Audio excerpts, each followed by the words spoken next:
Hello everyone, welcome to knowledge reference. বন্ধুরা, static জিকের class number 13তে সকলকে জানাই স্বাগত।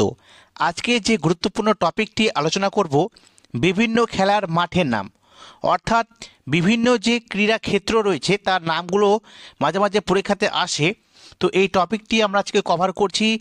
এখান থেকে যে ইম্পর্টেন্ট প্রশ্নগুলো পরীক্ষাতে আসে, যা তোমাদের আপকামিং ডাব্লিউবিপিএসসি বলো বা এসএসসির যে কোনো এক্সামের জন্য কিন্তু মোস্ট ইম্পর্টেন্ট। তো অবশ্যই এই টপিকটি তোমরা রেডি করে নেবে। তো চলো শুরু করছি। বিভিন্ন খেলার মাঠের নাম, এই টপিকের মোস্ট ইম্পর্টেন্ট যেগুলো রয়েছে, প্রথমে দেখো হকি এবং ফুটবল। তোমরা সকলেই বলতে পারবে হকি এবং ফুটবল খেলার মাঠের নাম হচ্ছে ফিল্ড। ফিল্ড বলা হয় হকি এবং ফুটবল খেলার মাঠকে বলা হয় ফিল্ড। তারপর ক্রিকেট খেলার মাঠ, এটা কি বলে? এটাকে পিচ বলে বা ফিল্ডও বলতে পারো, কারণ ফিল্ডও থাকে তার মধ্যে পিচও থাকে, ঠিক আছে।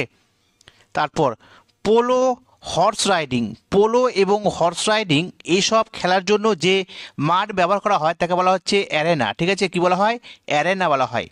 পোলো এবং হর্স রাইডিংয়ের যে মাঠ রয়েছে তাকে বলা হচ্ছে অ্যারেনা। তারপর গল্ফ। গল্ফ খেলার মাঠকে বলা হচ্ছে কোর্স। কোর্স কাকে বলা হয়? তো গল্ফ খেলার মাঠকে বলা হয় কোর্স। তারপর দেখো 5 number, tennis, badminton, netball, volleyball, squash, kho kho, kabaddi. মনে রাখবে এইসব খেলার যে মাঠ তাকে বলা হচ্ছে কোর্ট। সব কোর্টে খেলা হয়। Tennis, badminton, netball, volleyball, squash, kho kho এবং কাবাডি এইসব কিন্তু খেলা হয় কোর্টের মধ্যে। তারপরে দেখো মোস্ট ইম্পর্টেন্ট, পরীক্ষাতে বহুবার আসে, বেসবল। বেসবল খেলার মাঠের নাম কি? সেটা হচ্ছে ডায়মন্ড। ডায়মন্ড বলা হয়, ঠিক আছে। বেসবল খেলার মাঠকে কি বলা হয়? ডায়মন্ড। তারপর দেখো জুডো এবং ক্যারাটে। জুডো এবং ক্যারাটে এই খেলার যে মাঠ তার নাম হচ্ছে ম্যাট। ম্যাট নামে পরিচিত জুডো এবং ক্যারাটে খেলার মাঠ। তারপর দেখো সুইমিং, অর্থাৎ সাঁতার। সাঁতার যে প্রতিযোগিতা হয় তার স্থানটা হচ্ছে পুল বলা হচ্ছে, এই জন্য সুইমিং পুল বলা হয়। তো অ্যাকচুয়ালি এই খেলা থেকে এটা এসেছে, সুইমিং পুল, ঠিক আছে। তারপর হচ্ছে স্কেটিং, বক্সিং বা কুস্তি, এগুলো খেলা হচ্ছে রিংয়ের মধ্যে, রিং, ঠিক আছে। স্কেটিং এবং বক্সিং কোথায় খেলা হয়? রিংয়ে। তারপর দেখো কার্লিং এবং আইস হকি। কার্লিং এবং আইস হকি খেলার যে মাঠ তাকে বলা হচ্ছে রিঙ্ক। মনে রাখবে রিঙ্ক। কার্লিং এবং আইস হকি খেলার মাঠকে বলা হয় রিঙ্ক। তারপর অ্যাথলেটিক্স যারা রয়েছে, দৌড়বিদরা, তো এই অ্যাথলেটিক্স খেলার যে মাঠ তাকে বলা হচ্ছে ট্র্যাক।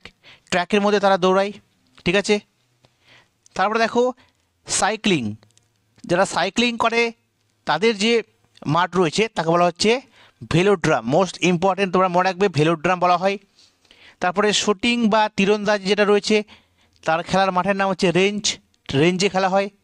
তারপর বোলস, বোলস খেলার মাঠের নাম হচ্ছে গ্রিনস। মনে রাখবে গ্রিনস, ঠিক আছে। তো এগুলো ইম্পর্টেন্ট, এবং এর মধ্যে থেকে যেগুলো বেশি গুরুত্বপূর্ণ সেটা মনে রাখবে। 1 নম্বর হচ্ছে পোলো। পোলোটা ইম্পর্টেন্ট, পোলো, গল্ফ, ঠিক আছে। তারপরে tennis, badminton, netball, volleyball, kabaddi. তারপর বেসবল, এটা মোস্ট ইম্পর্টেন্ট। তারপরে জুডো বা ক্যারাটে ইম্পর্টেন্ট মনে রাখবে। তারপরে এদিকে রয়েছে স্কেটিং বা বক্সিং। তারপরে হচ্ছে 10 নম্বরে দেখো কার্লিং বা আইস হকি, অ্যাথলেটিক্স, সাইক্লিং, ঠিক আছে, শুটিং, তীরন্দাজি, এগুলো কিন্তু পরীক্ষাতে বারবার আসে। তো যদি এই টপিক থেকে প্রশ্ন আসে, আশা করি এর বাইরে আসবে না।